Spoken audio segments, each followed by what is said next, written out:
ನಿಮ್ಮ ಜೀವನದಲ್ಲಿ ಯಾರಾದರೂ ನಿಮ್ಮನ್ನು ತುಂಬಾನೇ ಇಗ್ನೋರ್ ಮಾಡ್ತಿದ್ದಾರಾ? ಅವ್ರು ತುಂಬಾನೇ ನಿಮ್ಮನ್ನ ಮಿಸ್‌ಯೂಸ್ ಮಾಡ್ಕೋತಾ ಇದ್ದಾರಾ? ಅಂದ್ರೆ ಒಂದ್ಸಲ ಚೆನ್ನಾಗಿ ಮಾತಾಡ್ಸೋದು, ಇನ್ನೊಂದ್ಸಲ ಜಗಳ ಆಡೋದು, ನಿಮ್ದೇ ತಪ್ಪು ಅನ್ನೋ ಥರ ಮಾಡಿ ಅವರೇ ದೂರ ಇರಕ್ಕೆ ನೋಡೋದು. ನೀವೇ ತಪ್ಪು ಮಾಡ್ತಿದ್ದೀರಾ ಅಂತ ತಿಳಿದುಕೊಳ್ಳುವಷ್ಟು ನಿಮ್ಮನ್ನ ನಂಬಿಸ್ತಿದ್ದಾರೆ ಅಲ್ವಾ? ಮುಂಚೆ ನಿಮ್ಮ ಜೀವನದಲ್ಲಿ ನೀವು ತುಂಬಾನೇ ಖುಷಿಯಾಗಿದ್ರಿ, ನೆಮ್ಮದಿಯಾಗಿದ್ರಿ. ಆದ್ರೂ ನೀವು ಯಾರೋ ಒಬ್ರನ್ನ ಪ್ರೀತಿ ಮಾಡ್ತೀರಾ. ನೀವು ಪ್ರೀತಿ ಮಾಡುವ ವ್ಯಕ್ತಿ ಸ್ಟಾರ್ಟಿಂಗ್ ತುಂಬಾನೇ ಪ್ರೀತಿ ತೋರಿಸ್ತಿದ್ದಾರೆ. ತುಂಬ ಕಾಳಜಿ ಮಾಡ್ತಾರೆ. ನಿಮ್ದೇ ತಪ್ಪಿದ್ರೂ ಸಹ ತಿದ್ದಿ ಬುದ್ಧಿ ಹೇಳಿ, ಇಲ್ಲ ಕೊನೆಗೆ ಅವರೇ ಸಹಿತ ಸೋಲ್ತಾರೆ. ಅಷ್ಟು ಹಚ್ಕೊಂಡಿರೋ ಥರ ಇರ್ತಾರೆ. ಆಗ ನೀವು ಕೂಡ ಅವರನ್ನ ತುಂಬಾನೇ ನಂಬಿ ಬಿಡ್ತೀರಾ. ಅಯ್ಯೋ! ಅವ್ರು ನಮ್ಮನ್ನ ತುಂಬಾನೇ ಇಷ್ಟಪಡ್ತಿದ್ದಾರೆ. ತುಂಬ ಕೇರ್ ಮಾಡ್ತಾರೆ. ನಾನಂದ್ರೆ ಜೀವ. ನಾನೇ ಎಲ್ಲ ಅವರಿಗೆ ಅನ್ನೋವಷ್ಟು ಇಷ್ಟಪಡ್ತಿದ್ದಾರೆ ಅಂತ ನಂಬಿ ನಿಮ್ಮನ್ನ ನೀವೇ ಕಳ್ಕೊಳ್ತಾ ಬರ್ತೀರಾ. ತುಂಬಾನೇ ಹಚ್ಕೊಳ್ತಾ ಬರ್ತೀರಾ. ನಿಮ್ಮಲ್ಲಿ ನೀವೇ ಕಳೆದೋಗಿರ್ತೀರ. ಆದ್ರೆ ಆ ವ್ಯಕ್ತಿ ಬರ್ತಾ ಬರ್ತಾ ನಿಮ್ಮನ್ನ ಅವಾಯ್ಡ್ ಮಾಡಕ್ ಶುರು ಮಾಡ್ತಾರೆ. ಎಷ್ಟೇ ಫ್ರೀ ಇದ್ರೂ ಕೂಡ ನಂಗೆ ಟೈಮ್ ಇಲ್ಲ, ಬ್ಯುಸಿ ಇದ್ದೀನಿ, ನಾನು ಹೊರ್ಗಡೆ ಇದ್ದೀನಿ, ನಂಗೆ ತುಂಬಾನೇ ಕೆಲಸ ಇದೆ, ನಂಗೆ ಬರೋಕ್ಕಾಗಲ್ಲ, ಮಾತಾಡೋಕ್ಕೆ ಟೈಮ್ ಇಲ್ಲ ಅಂತ ಹೇಳಿ ಕಾಲ್ ಎತ್ತದೇ ಇರೋದು, ನೀವಾಗೆ ನೀವು ಮೆಸೇಜ್ ಮಾಡಿದ್ರೂ ಸಹಿತ ರಿಪ್ಲೈ ಮಾಡದೇ ಇರೋದು, ಬೇಕಂತ ಜಗಳ ಆಡಿ ನಿಮ್ಮದೇ ತಪ್ಪು ಅನ್ನೋ ಥರ ನಿಮ್ಮ ಮೇಲೆ ಹಾಕೋದು. ಆಗ ನೀವು ಅನ್ಕೊಂತೀರಾ, ನಂದೇ ಏನಾದರೂ ತಪ್ಪಿದೆಯಾ? ನಾನೇ ಏನಾದರೂ ಮಾಡಿದ್ನಾ? ಅಯ್ಯೋ! ಅವ್ರು ನಾನು ಜಗಳ ಆಡಿದ್ರೆ ನನ್ನಿಂದ ದೂರ ಆಗ್ಬಿಡ್ತಾರಾ? ಅಂತ ಆ ಭಯದಿಂದ ನೀವು ನಿಮ್ಮ ಕೋಪವನ್ನು ಸಹಿತ ವ್ಯಕ್ತಪಡಿಸಕ್ಕಾಗಲ್ಲ. ನಿಮ್ಮ ಭಾವನೆಯನ್ನು ಸಹಿತ ವ್ಯಕ್ತಪಡಿಸಕ್ಕಾಗಲ್ಲ. ಯಾಕಿಂಗ್ ಮಾಡ್ತೀಯಾ ಅಂತ ಕೇಳಿದ್ರೆ ಏನೂ ಉತ್ತರ ಕೊಡಲ್ಲ ಅವರು. ಏನೇ ಮಾಡಿದ್ರೂ ಸುಮ್ಮನಿರ್ಬೇಕಾದ ಪರಿಸ್ಥಿತಿಯಲ್ಲಿ ನೀವಿರ್ತೀರ. ನಿಮ್ಗೇನೂ ಮಾಡೋಕ್ಕಾಗ್ತಿರಲ್ಲ. ದಯವಿಟ್ಟು ಇಂಥ ಸಂದರ್ಭದಲ್ಲಿ ನೀವು ನಿಮ್ಮ ಬಗ್ಗೆ ಯೋಚನೆ ಮಾಡಿ. ನಿಮಗೆ ಯಾರಾದರೂ ಇಷ್ಟ ಆದರೆ ಅವರೇನಾದರೂ ನಿಮಗೇನೋ ಒಂದು ಊಟ ಬಡಿಸಿದ್ರು ಅಂದ್ಕೊಳ್ಳಿ. ಉಪ್ಪು, ಖಾರ ಅಥವಾ ಹುಳಿ ಏನೇ ಕಡಿಮೆ ಇದ್ರೂ ಸಹ ನೀವೇನು ಮಾಡ್ತೀರಾ? ತುಂಬ ಚೆನ್ನಾಗಿದೆ ಅಂತ ಹೇಳ್ಬಿಟ್ಟು ತಿಂತೀರಾ. ಅದೇ ಆ ವ್ಯಕ್ತಿ ನಿಮ್ಗಿಷ್ಟ ಇರಲ್ಲ. ಬಟ್ ಅವ್ರು ಎಷ್ಟೇ ಚೆನ್ನಾಗಿ ಮಾಡಿರಲಿ, ಏನಾದರೂ ಕೊಡಲಿ, ಆಗ ನಿಮ್ಗೆ ಅದಿಷ್ಟ ಆಗಲ್ಲ. ಅದೇ ಥರ ಆ ವ್ಯಕ್ತಿಗೆ ನೀವು ಕೂಡ ಇಷ್ಟ ಇಲ್ಲ ಅಂದಾಗ ನೀವೇನೇ ಪ್ರೀತಿ ತೋರಿಸಿದ್ರು ಸಹಿತ ಅವ್ರಿಗೆ ತುಂಬಾನೇ ಹಿಂಸೆ ಆಗುತ್ತೆ. ಈಗ ನಿಮ್ಗೆ ಯಾವುದೋ ಒಂದು ಸ್ವೀಟು ಅಥವಾ ಏನೋ ತಿಂಡಿ ಇಷ್ಟ ಆಗಿಲ್ಲ. ಬಲವಂತ ಮಾಡ್ತಿದ್ದಾರೆ ಅನ್ಕೊಳ್ಳಿ. ಆಗ ನೀವೇನು ಮಾಡ್ತೀರಾ?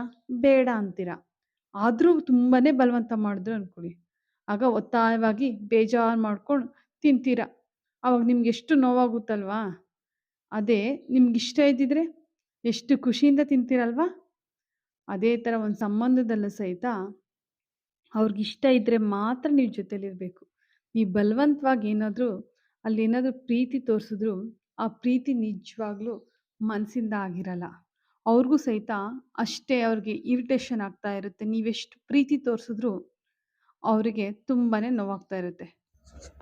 ಯಾವ ಸಂಬಂಧದಲ್ಲಿ ಬಲವಂತವಾಗಿರ್ತೀವೋ ಅಲ್ಲಿ ಪ್ರೀತಿ ಅಂತೂ ಖಂಡಿತ ಇರಲ್ಲ. ಅದು ಜಾಸ್ತಿ ದಿನ ಸಹಿತ ಉಳಿಯಲ್ಲ.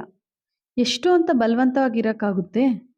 ಇದರಿಂದ ಅವ್ರಿಗೂ ಹಿಂಸೆ ಆಗುತ್ತೆ, ನಿಮಗೂ ಹಿಂಸೆ ಆಗುತ್ತೆ.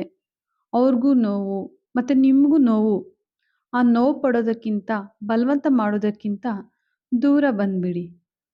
ನಿಮ್ಮ ಸೆಲ್ಫ್ ರೆಸ್ಪೆಕ್ಟ್‌ನಿಂದ ದಯವಿಟ್ಟು ದೂರ ಬನ್ನಿ. ಪ್ರೀತಿ ಅನ್ನೋದು ತುಂಬಾನೇ ಮುಖ್ಯ, ನಿಜ. ಆದ್ರೆ ಯಾರೋ ನಿಮ್ಮನ್ನ ಪ್ರೀತಿ ಮಾಡೋ ಥರ ಯೂಸ್ ಮಾಡ್ಕೊಳ್ಳೋದು, ಬರೋದು, ಹೋಗೋದು, ನಿಮ್ಮನ್ನ ಅರ್ಥ ಮಾಡ್ಕೊಳ್ದೆ ನೀವೇನಾದ್ರೂ ಸ್ವಲ್ಪ ಜಗಳ ಆಡಿದ್ರು, ಅವರದ್ದೇ ತಪ್ಪಿದ್ರು, ನಿಮ್ಮನ್ನೇ ಬ್ಲೇಮ್ ಮಾಡಿ ಬಿಟ್ಟು ಹೋಗ್ತಿದ್ದಾರೆ ಅಂತ ಹೇಳಿದ್ರೆ, ಮತ್ತೆ ಆ ವ್ಯಕ್ತಿ ನಿಮ್ಮ ಜೀವನದಲ್ಲಿ ಬರ್ತಿದ್ದಾರೆ ಅಂದರೆ, ಅಂಥ ವ್ಯಕ್ತಿಯನ್ನ ನೀವು ನಿಮ್ಮ ಜೀವನದಿಂದ ದಯವಿಟ್ಟು ದೂರವಿಡಿ. ಯಾಕಂದ್ರೆ ನಿಮಗೆ ನಿಮ್ಮ ಮೇಲೆ ಸೆಲ್ಫ್ ರೆಸ್ಪೆಕ್ಟು ಮತ್ತು ಕಾನ್ಫಿಡೆನ್ಸು ಎಲ್ಲವನ್ನು ಕುಗ್ಗಿಸುತ್ತಿರುವ ವ್ಯಕ್ತಿಯಿಂದ ದೂರ ಇರೋದು ತುಂಬಾನೇ ಒಳ್ಳೆಯದು ಅಲ್ವೇ? ಯಾವ ರಿಲೇಶನ್‌ಶಿಪ್‌ಗೆ ಫ್ಯೂಚರ್ ಇಲ್ವೋ ಮತ್ತು ಯಾವ ಸಂಬಂಧದಲ್ಲಿ ಆಂಗ್ಸೈಟಿ ಅಥವಾ ಅವ್ರು ತೋರಿಸೋ ಚೂರು ಚೂರು ಪ್ರೀತಿಲೇ ನೀವು ತುಂಬಾನೇ ಖುಷಿ ಪಡ್ತಿರ್ತೀರ. ಅದು ನಿಮ್ಮ ಮುಟ್ಟಾಳ್ತನ ಆಗುತ್ತೆ. ಯಾವುದೇ ಸಂಬಂಧದಲ್ಲಿ ನಂಬಿಕೆ, ಪ್ರೀತಿ, ಕಾಳಜಿ, ಫ್ರೀಡಮ್ ಅನ್ನೋದು ತುಂಬಾನೇ ಮುಖ್ಯ. ಯಾವ ರಿಲೇಶನ್‌ಶಿಪ್‌ನಲ್ಲಿ ಆ ವ್ಯಕ್ತಿ ನಿಮ್ಮನ್ನ ಪ್ರೀತಿಸುತ್ತಿರೋದನ್ನ ಯಾರಿಗೂ ಹೇಳ್ದೆ ಮುಚ್ಚಿಟ್ಟಿದ್ದಾರೆ ಅಂದರೆ ಖಂಡಿತ ಅಲ್ಲಿ ಏನೋ ಒಂದಿದೆ ಅಂತಲೇ ಅರ್ಥ. ಯಾವಾಗಲೂ ನೀವು ಸೀಕ್ರೆಟಾಗಿಯೇ ಫೋನ್ ಮಾಡಬೇಕು, ಯಾರೋ ಇದ್ದಾರೆ ಅಂತ ಕಾಲ್ ಕಟ್ ಮಾಡೋದು ಮಾಡಿದ್ರೆ ಅಲ್ಲಿ ಏನೋ ಒಂದು ಮೋಸ ಆಗ್ತಿದೆ ಅಂತ ನೀವು ಅರ್ಥ ಮಾಡ್ಕೊಳ್ಳಿ. ನೋಡಿ, ಯಾವ ವ್ಯಕ್ತಿ ಪದೇ ಪದೇ ಬರೋದು ಹೋಗೋದು ಮಾಡ್ತಾ ಇರ್ತಾರೆ, ಅವ್ರಿಗೆ ನಿಮ್ಮ ಮೇಲೆ ರೆಸ್ಪೆಕ್ಟ್ ಅನ್ನೋದು ಖಂಡಿತ ಇರೋದಿಲ್ಲ. ಅವರು ನಿಮ್ಮನ್ನು ಮಿಸ್‌ಯೂಸ್ ಮಾಡ್ಕೊತಿದ್ದಾರೆ ಅಂತಲೇ ಅರ್ಥ. ನೋಡಿ, ಯಾರಾದರೂ ನಿಮ್ಮನ್ನು ಮನಸಾರೆ ಇಷ್ಟಪಡ್ತಾರೆ ಅಂದರೆ ಯಾವತ್ತೂ ಅವರು ದೂರ ಇರಕ್ಕೆ ಬಯಸಲ್ಲ. ಬೇಕಂತ ಜಗಳ ಮಾಡೋದಾಗ್ಲಿ, ಅವಾಯ್ಡ್ ಮಾಡೋದಾಗ್ಲಿ ಮಾಡಲ್ಲ. ನೀವು ಕಾಲ್ ಮಾಡಿದಾಗ ಅವ್ರು ರಿಸೀವ್ ಮಾಡಿಲ್ಲ ಅಂದರೂ ಸಹಿತ ಅವ್ರು ಫ್ರೀ ಆದಮೇಲಾದರೂ ನಿಮಗೆ ಖಂಡಿತ ಅವ್ರು ಕಾಲ್ ಮಾಡೇ ಮಾಡ್ತಾಯಿದ್ರು ಅಲ್ವಾ? ಅವರೆಷ್ಟೇ ಬ್ಯುಸಿ ಇದ್ದರೂ ನಿಮಗೆ ಅಂತ ಸ್ವಲ್ಪ ಸಮಯ ಆದರೂ ಕೊಟ್ಟೇ ಕೊಡ್ತಾರೆ. ನಿಮ್ಮನ್ನು ಪ್ರೀತಿಸೋರು ನಿಮ್ಮ ತಪ್ಪನ್ನು ತಿದ್ದಿ ಜೊತೆ ಇರೋಕ್ಕೆ ನೋಡ್ತಾರೆ. ಅದು ಬಿಟ್ಟು ತಪ್ಪು ಕಂಡುಹಿಡಿದು ದೂರ ಇರೋದಕ್ಕೆ ನೋಡಲ್ಲ. ನಿಮ್ಮನ್ನು ಯೂಸ್ ಮಾಡ್ಕೊಳ್ಳೋರ್ನ, ನಿಮ್ಮ ಭಾವನೆಗಳ ಜೊತೆ ಆಟ ಆಡುವವ್ರನ್ನ ಆದಷ್ಟು ದೂರನೇ ಇಡಿ. ಶುರುವಿನಲ್ಲಿ ಈ ರಿಲೇಶನ್‌ಶಿಪ್ಪು ತುಂಬಾ ಚೆನ್ನಾಗಿತ್ತು. ಅವ್ರು ನಿಮ್ಮನ್ನು ತುಂಬಾ ಕೇರ್ ಮಾಡೋದು, ಟೈಮ್ ಕೊಡೋದು, ಸುತ್ತಾಡೋದು, ನಂಬಿಸೋದು ಎಲ್ಲ ಎಫರ್ಟು ಸಹಿತ ಹಾಕ್ತಿದ್ರು. ಆದರೆ ಈಗ ಆ ವ್ಯಕ್ತಿ ಮೊದಲಿನ ಥರ ಇಲ್ಲ. ಬದಲಾಗ್ತಿದ್ದಾರೆ ಅಂದರೆ ದಯವಿಟ್ಟು ನಿಮ್ಮ ಸೆಲ್ಫ್ ರೆಸ್ಪೆಕ್ಟ್‌ಗೋಸ್ಕರನಾದರೂ ದೂರ ಬನ್ನಿ. ಕಷ್ಟ ಆಗುತ್ತೆ ನಿಜ. ಆದರೆ ಆ ಸಂಬಂಧದಲ್ಲಿದ್ದರೆ ನೀವಿನ್ನೂ ಕುಗ್ಗೋಗ್ತೀರಾ, ಮತ್ತು ನೋವು ಅನುಭವಿಸ್ತೀರಾ, ಮತ್ತು ಆಂಗ್ಸೈಟಿಗೆ ಒಳಗಾಗ್ತೀರಾ. ಕಷ್ಟ ಆಗುತ್ತೆ 1 ವರ್ಷ ಅಥವಾ 2 ವರ್ಷ. ಆಮೇಲೆ ನಿಮ್ಮ ಬಗ್ಗೆ ನಿಮಗೆ ಹೆಮ್ಮೆ ಅನಿಸುತ್ತೆ. ಈ ರಿಲೇಶನ್‌ಶಿಪ್‌ನಲ್ಲೇ ಇದ್ದರೆ ನೀವು ನೋವು ಅನುಭವಿಸ್ತೀರಾ, ಮತ್ತು ಆಂಗ್ಸೈಟಿಗೆ ಒಳಗಾಗ್ತೀರಾ, ಆರೋಗ್ಯ ಹಾಳು ಮಾಡ್ಕೊತೀರಾ, ನಿಮ್ಮ ಯೌವನವನ್ನು ಹಾಳು ಮಾಡ್ಕೊತೀರಾ, ನಿಮ್ಮ ಸಮಯವನ್ನು ಹಾಳು ಮಾಡ್ಕೊತೀರಾ. ಆ ವ್ಯಕ್ತಿ ನಿಮ್ಮ ಲೈಫಿಂದ ಹೋದರೆ ನಿಮ್ಮ ಪ್ರೀತಿಗೆ ಅರ್ಹವಾದ ವ್ಯಕ್ತಿ ಯಾರಾದರೂ ಬಂದೇ ಬರ್ತಾರೆ. ಬೇರೆಯವರ ಸ್ವಾರ್ಥಕ್ಕೆ ನೀವು ಬಲಿಯಾಗಬೇಡಿ. ನಿಮ್ಮ ಅಕ್ಕಪಕ್ಕ ಯಾರಾದರೂ ತುಂಬ ಕ್ಲೋಸ್ ಆಗಿದ್ದರೂ ನಿಮ್ಮ ಜೊತೆ ಮಾತಾಡಿಲ್ಲ ಅಂದರೆ ನೀವು ಹೊತ್ಕೊಂಡು ಟೆನ್ಷನ್ ಮಾಡ್ಕೊಂಡು ಕೂತ್ಕೊತೀರಾ, ಇಲ್ಲ ನಿಮ್ಮ ಪಾಡಿಗೆ ನೀವು ಕೆಲಸ ಮಾಡ್ಕೊತೀರಾ. ಹಾಗೆ ಎಲ್ಲರೂ ಕೂಡ ಯಾರೂ ನಿಮ್ಮ ಜೊತೆ ಬರಲ್ಲ. ನಿಮ್ಮ ಮೇಲೆ ಕಾಳಜಿ, ಪ್ರೀತಿ ಇಲ್ಲದೆ ಇರೋರಿಗೆ ನೀವು ಕೂಡ ಪ್ರೀತಿ ತೋರಿಸ್ಬೇಡಿ. ಅಂಥವ್ರಿಗೆ ಎಷ್ಟೇ ಪ್ರೀತಿ ತೋರಿಸಿದ್ರು ವೇಸ್ಟು. ಯಾರ ಬಗ್ಗೆನೂ ಯೋಚನೆ ಮಾಡದೆ ನೀವು ನಿಮ್ಮ ಬಗ್ಗೆ ಯೋಚನೆ ಮಾಡಿ. ಹುಟ್ಟುವಾಗಲೂ ನಾವೊಬ್ಬರೇ ಹುಡ್ತೀವಿ, ಸತ್ತಾಗಲೂ ಕೂಡ ನಾವೊಬ್ಬರೇ ಸಾಯ್ತೀವಿ. ಹೀಗೆ ಯೋಚನೆ ಮಾಡಿ ಏನಾದರೂ ಆದರೆ ಅಯ್ಯೋ ಅವ್ರು ಬಿಟ್ಟು ಹೋಗ್ಬಿಟ್ರು ಅಂತ ಯಾರು ಕೂಡ ನಿಮ್ಮ ಜೊತೆ ಏನು ಬರಲ್ಲ.